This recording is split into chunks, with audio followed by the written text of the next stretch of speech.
개장 전 80분 오늘 장을 움직일 이슈들 짚어보겠습니다. 오늘 시장을 움직일 마켓 무버들을 정리해보기 전에 어제 시장 특징 헤드라인으로 정리해볼까요?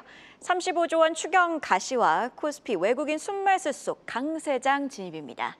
어제 새 정부가 출범했죠. 시작은 이재명 대통령이 당선된 이후에 주요 첫 과제로 경제 살리기에 집중할 거란 추측과 함께 하반기 추경에 대한 여러 추측들을 내놨습니다. 글로벌 IB죠. 골드만삭스는요. 3분기 추경과 함께 내년도 예산안 관련해 4분기 재정 확정이 최우선 과제로 다뤄질 거란 전망을 내놨고요. 시티와 모간 스탠리는 올해 2차 추경 규모로 35조 원대를 전망하기도 했습니다. 국내 증권사죠. 상상인증권은요 40조 원을 언급하기도 했는데요. 정치권에서 나오는 최소 전망은 20조 원입니다. 대규모 추경은 결국 채권 발행 증가를 의미하기에 어제 국고채 금리는 급등했습니다. 10년물 국고채 금리는요 7.4베이시스 포인트 급등했고요. 추경 경계감 속에서 단기물보다는 중장기물이 더 가파른 폭으로 올랐습니다. 자, 재정 적자에 대한 우려는 있지만 그래도 금리 급등에 비해 원화는 비교적 안정적인 흐름을 보였습니다. 국내 증시로 외국인 자금이 몰리면서 원화 수요가 커졌기 때문인데요. 어제 외국인들은요 코스피를 1조 원 이상 순매수했는데 현물을 1조 원 이상 순매수한 건 올해 들어 어제가 처음이었고요. 선물 역시 비교적 규모 있게 매수했습니다. 즉 외국인들은 재정 적자 우려보단 증시 상승에 베팅한 건데요. 자, 이는 순매수 종목에서도 느껴집니다. 반도체 투톱을 가장 큰 규모로 사들인 가운데 증시 저평가 해소 공약과 함께 부각이 되고 있는 금융주, KB금융, 우리금융지주 그리고 신한지주를 비교적 규모 있게 매수를 했고요. 순매수 10위 내 지주사인 두산도 이름을 올렸습니다. 자, 증권 그리고 지수사 관련주들 저평가 해소 속에서 대선 결과 발표 전부터 강했던 종목들입니다. 차익 실현이 나올 수도 있는 시점에서 어제도 강했다는 건 그만큼 코리아 디스카운트 해소 기대감이 크다는 거겠죠. 자, 또 한 가지 생각해 볼 점은요.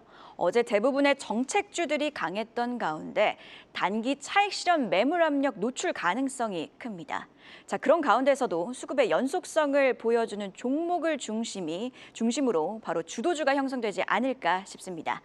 자, 그럼 간밤 나온 이슈들과 함께 오늘 시장을 움직일 무버도 함께 정리를 해볼까요? 미국 국채금리가 경제지표 발표야 크게 하락한 가운데 원전 섹터를 움직일 뉴스로는 한수원의 체코 원전 계약 최종 체결이 있었고요.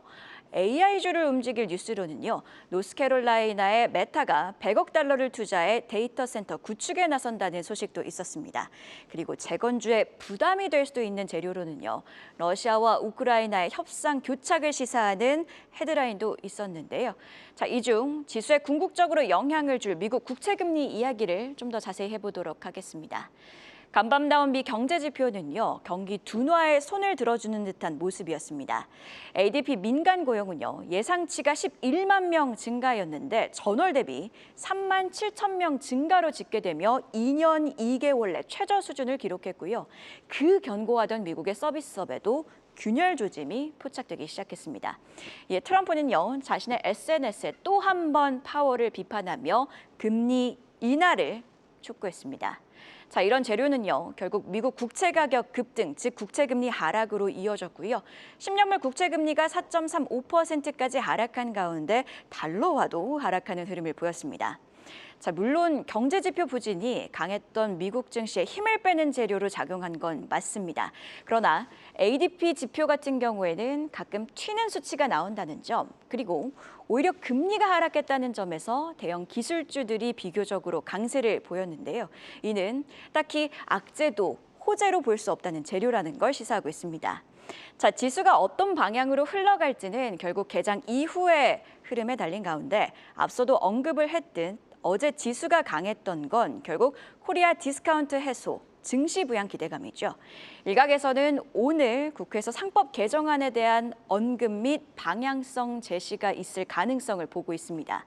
관련 언급이 신정부 모멘텀 지속으로 이어질 수 있을지, 만약 가격 부담의 지수가 쉬어간다면 어떤 섹터 위주의 차별화 장세가 연출되는지도 개장 이후에 함께 지켜보시죠. 그럼 어제 장 마감 이후에 나온 공시는 아네스 캐스터와 함께 체크해볼까요? 네, 안녕하세요. 안혜수입니다. 어제 나온 공시 체크해 보겠습니다. SK바이오사이언스 조달청과 백신 공급 계약을 체결했습니다. 227억 원 규모인데요. SK바이오사이언스는 최근 좋은 소식 계속 들려주면서 상승세 타고 있었습니다. 자체 독감 백신 스카이셀플루는 남반구 수출 증가로 공급 물량이 확대되고 있고요. 수두 백신도 여러 나라와 수주 계약을 맺으면서 지난 1분기 실적은 1년 전보다 7배 가까이 증가하기도 했습니다.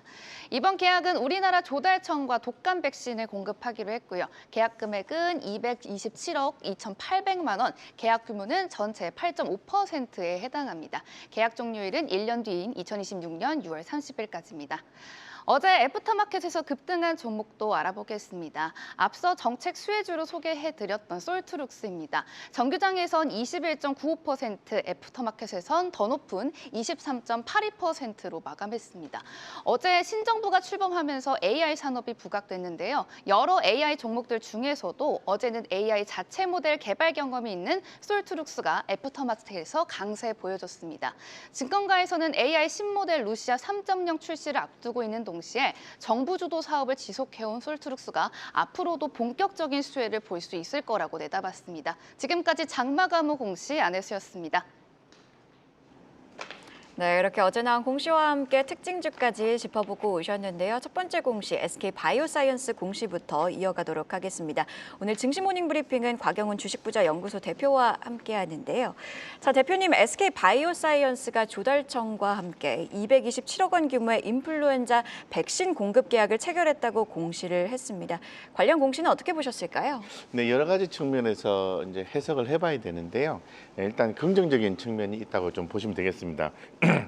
단기 실적과 어떤 중장기 사업 신뢰도 측면에서 봤을 때는 이 긍정적인 의미를 좀 지니고 있다라고 볼 수 있을 것 같은데, 이 공공 백신 납품 계약은요, 그 규모보다는 안정성과 신뢰가 핵심입니다. 그래서 SK바이오사이언스는 이 코로나19 이후에 국내 백신 생태계 내에서 핵심 플레이어로서 자리매김하고 있다는 부분을 확인할 수 있는 공시다라고 말씀을 드리겠습니다. 내용을 좀 꼼꼼히 한번 따져보면요, 이 공공조달 기반 안정적인 매출을 확보했다고 볼 수 있을 것 같은데, 이번 그 계약이 그 질병관리청을 통한 국가 백신 조달 사업으로 SK바이오사이언스가 공공보건 인프라 핵심 공급자임을 다시 한 번 더 확인시켜주는 신호라고 볼 수 있을 것 같고요. 계약 규모가 약 227억 원이죠. 이 규모는 이 단일 품목 기준으로 봤을 때 안정적인 매출선 확보로 해석이 될 수 있습니다. 이 두 번째는 이 예측 가능한 캐시플로우 창출인데요. 계약 기간이 2025년도부터 2026년도까지 두 개 절기에 걸쳐 있기 때문에 향후 실적 가시성이 높이는 요소라고 볼 수 있습니다. 국내 시장에서의 지위 강화 신호로도 볼 수 있는데, 이 질병청이 신뢰하고 대량 발주를 지속한다는 점은 국내 백신 시장에서의 입지 강화로 이어질 수가 있습니다. 특히 메신저 RNA 외에 전통 백신 포트폴리오 강화라는 측면에서 사업 다변화 측면에서 어떤 상당히 그 긍정적인 부분이 있다라고 볼 수 있게 되는 거죠.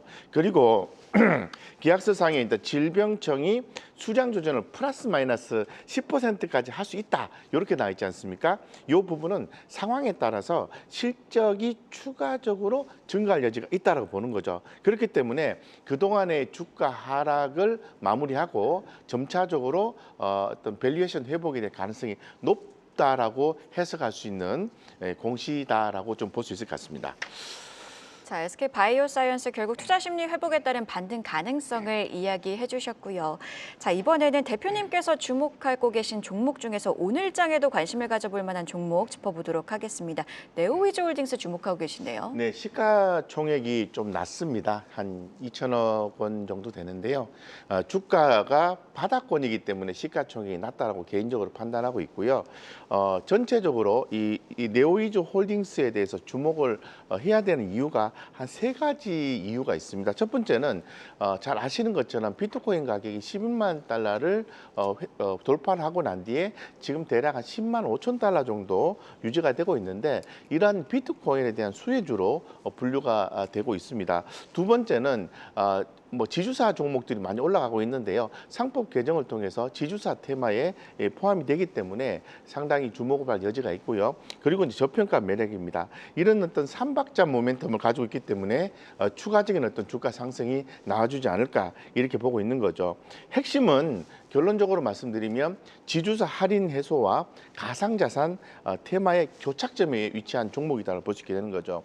그리고 이미 알려진 내용이긴 합니다만은 7월을 전후로 한 정책이라든가 코인 이슈에 따라서 추가 상승이 가능한데 조금 더 자세하게 기업 개요를 말씀드리면 네오에이지 홀딩스는요, 1997년도 설립 이후에 2007년도에 인적 분할을 한 회사입니다.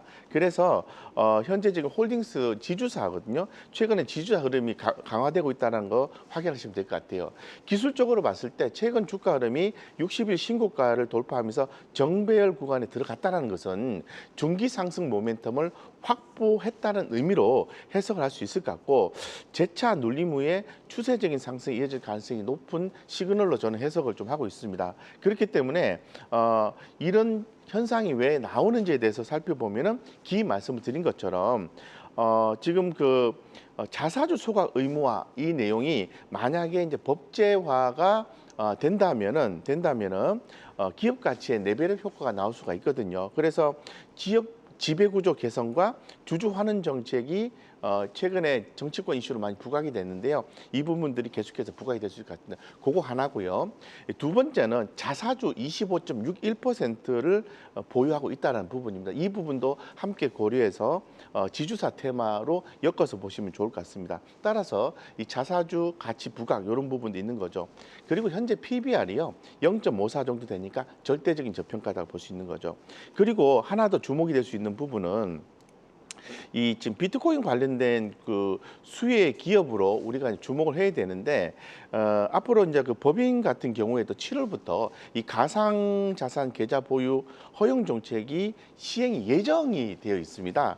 그렇다면은 이 비트코인을 보유한 기업들을 좀 살펴볼 필요가 있을 것 같은데 가장 시총 대비해서 많이 보유하고 있는 데가 비트맥스고요. 두 번째가 네오이즈 홀딩스고요. 세 번째가 위메이드, 네 번째가 다날입니다. 그래서 이제 그 네오이즈 홀딩스 같은 경우에는 시총 대비 6.84%인데 138억 정도 수준 되거든요. 그래서 이제 두 가지 이슈를 고려한다면은 바닥을 탈피하고 자산 가치의 부과, 코인 테마의 교착점에서 주가 상승 이어질 가능성이 있다라고 말씀드리겠습니다. 정리를 해보면 지주사 비트코인 저평가 모멘텀 이 삼박자가 잘 어우러졌다 이렇게 보고 계신 겁니다. 자, 그렇다면 전일장 가장 핫했던 섹터에서 이슈 찾아보는 시간 이슈픽도 짚어봐야겠죠. 이슈픽 심수영 캐스터가 준비했습니다. 이슈픽 오늘은 반도체 및 HBM 관련 소식으로 시작합니다. 미중 무역 협상 기대감이 커지며 엔비디아가 미국 증시에서 시총 1위 자리를 탈환한 가운데 어제장 우리 시장에서 반도체주들이 동반 강세를 보였습니다.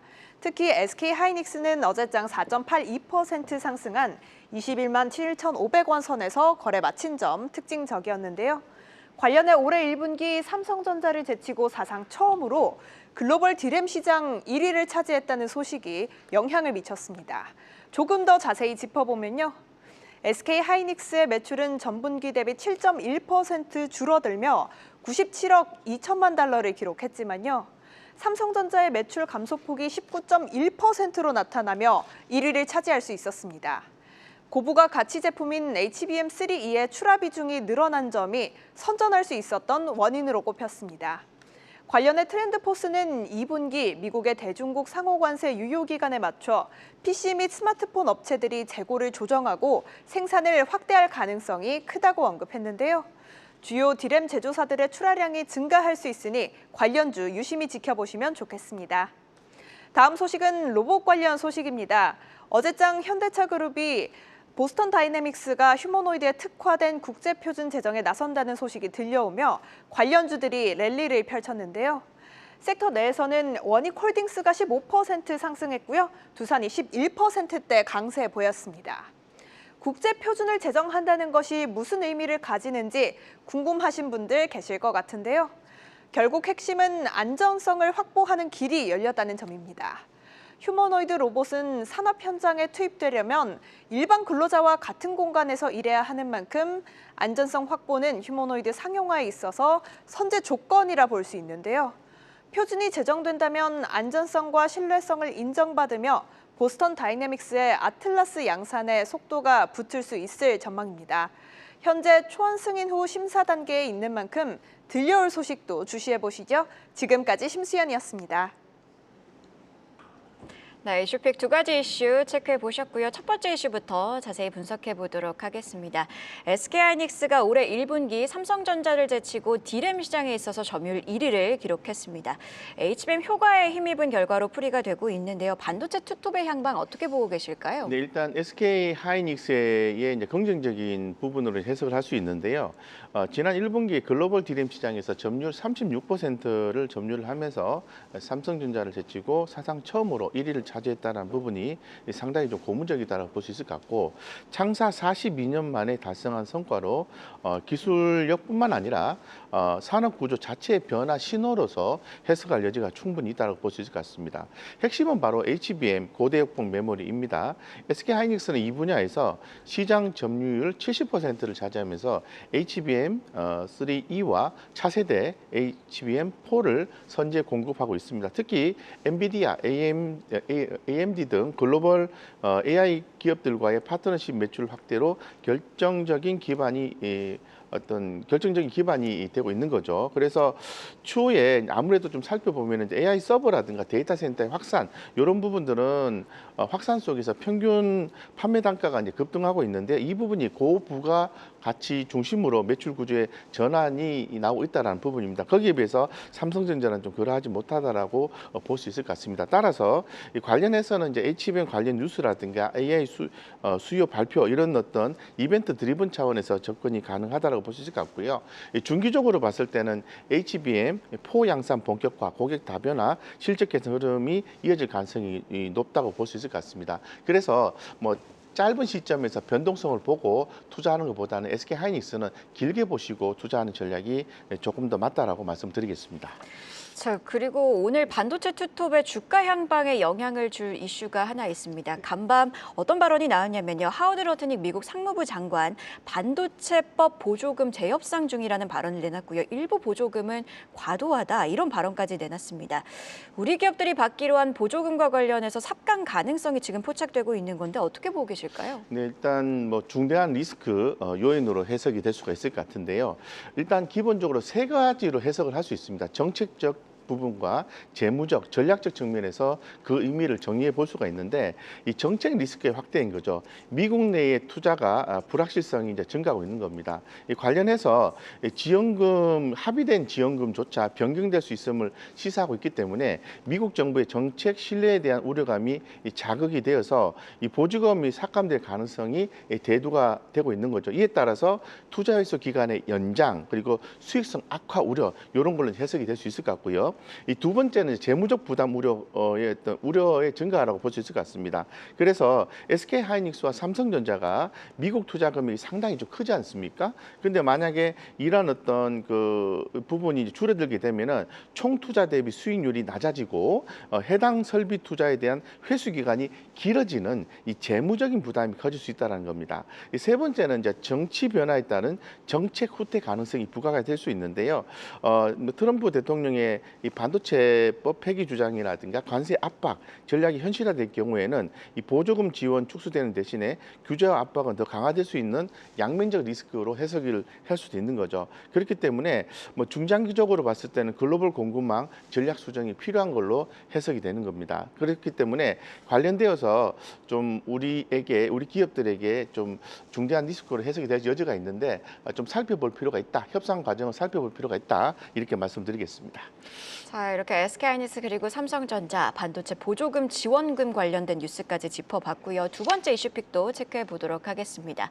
현대차 그룹의 로봇 자회사죠. 보스턴 다이너믹스가 휴머노이드 특화 국제표준 제정에 나섰다고 합니다. 국제표준화기구 즉 ISO가 산업용 휴머노이드 로봇 특화 안전표준안을 심사하는 건 이번이 처음이라고 하는데 해당 뉴스가 갖는 시사점은 뭘까요? 일단 현대차 그룹은 이제 자동차 기업으로서 한 단계 더 나아가서 큰 그림을 그리고 있다라고 해석을 하시면 될 것 같습니다.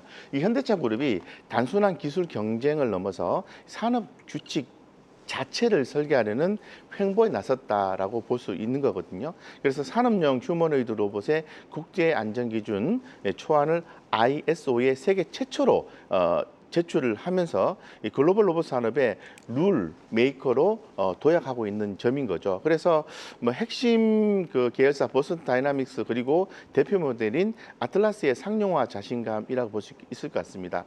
올해 말에 이 싱가포르 공장에 시범 투입되고요. 미국 공장에 수만 대 공급 계획까지 제시된 상태입니다. 단순한 시제품을 넘어서 실제 산업 현장으로의 진입하는 이례적인 흐름이라고 볼 수 있게 되는 거죠.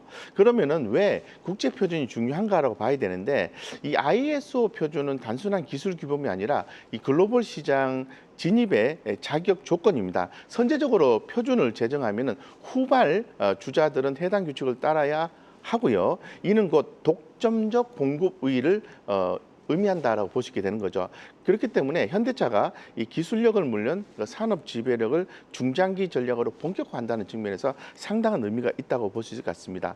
기존에 말씀드린 것처럼 이 자동차 제조업체를 넘어서 테크 기반의 제조 기업으로 릴레이팅 가능성이 해석이 될 수 있게 되는 거죠. 그래서 뭐 추후에는 이제 결론적으로 좀 투자 포인트를 정리해서 말씀드리면 관련해서 ISO 주도, 글로벌 공급위 확보, 산업화 수혜라는 3단계 모멘텀을 감안했을 때 현대차에 대해서 우리가 투자를 좀 고민을 하셔야 되고요.